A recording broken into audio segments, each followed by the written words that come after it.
Bonjour et bienvenue dans votre revue de presse de ce samedi 12 janvier 2019. La presse quotidienne revient sur le sitting organisé vendredi par l'opposition sénégalaise à la place de l'Obélisque et le présumé soutien financier qu'aurait apporté la compagnie britannique Tullow Oil au leader de PASTEF, Ousmane Sonko.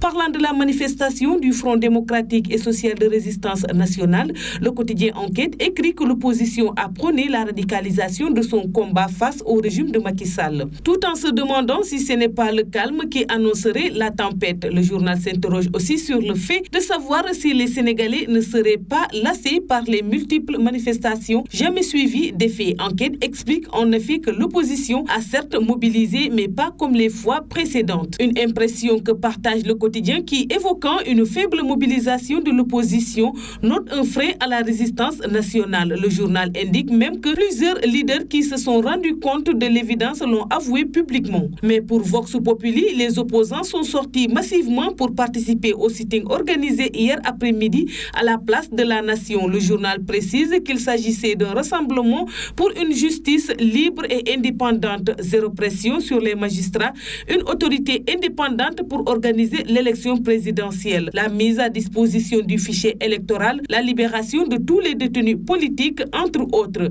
Pendant ce temps, Walf Quotidien signale des recours massifs de l'opposition devant le Conseil constitutionnel suite à l'invalidation des parrainages de 20 des 27 candidats ayant déposé leur candidature à la présidentielle du 24 février prochain devant cette juridiction. En manchette, le quotidien du groupe Walfadjri met en exergue la stratégie des opposants pour perturber l'agenda du pouvoir. Sur un autre plan, après les dénégations de Tullow Oil, après les allégations selon lesquelles cette compagnie aurait apporté un soutien financier à l'opposant Ousmane Sonko, l'Observateur parle d'un gros mensonge. Loin de démentir l'Obs qui parle bel et bien de Ousmane Sonko, leader de PASTEF, lui parle de Sonko.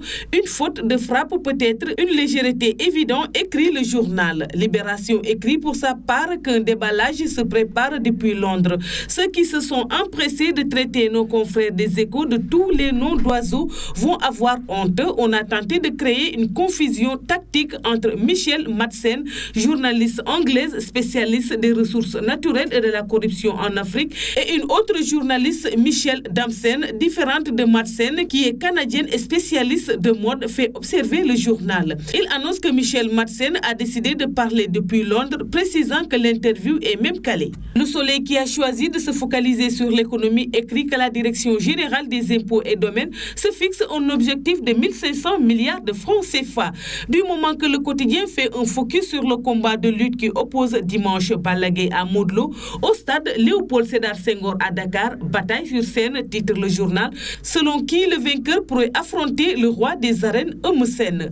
C'est tout pour la revue de presse parvenue à la rédaction du groupe Média du Sud. Merci de nous avoir écoutés. Quant à moi, je vous donne rendez-vous lundi. Au revoir.